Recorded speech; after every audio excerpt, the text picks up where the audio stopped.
Yeah, so as many of our listeners would be aware, we have a platform, FlourishDx, which its primary purpose is around psychosocial risk management with a focus on using exposure assessment methodology as part of our psychosocial assessment. What we were really hoping was we could create these tools and then companies would be able to use them effectively as part of an approach to, a psych health and safety management system. We hoped that there was enough people out there with subject matter expertise to either guide internally or consult with companies to do that. But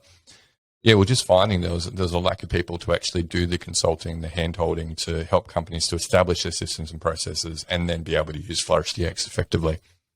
So we decided to bite the bullet, and even though it's not our intention to run a consultancy, we figure we actually have to do a bit of that consultancy work up front. But as what we try and do through a technology company, we're always looking at how do we actually scale this. So we had the thought that rather than just doing one company at a time,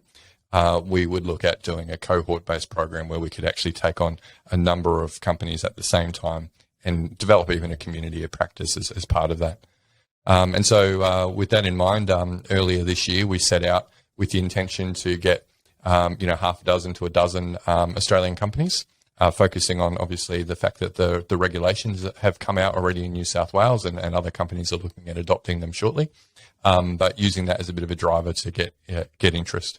And really pleased that we had 7 companies, despite the very short notice, able to take us up on that. And, now we're starting to just field EOIs for the next cohort program starting in February, both in Australia, and we're going to be running our first cohort in the UK as well.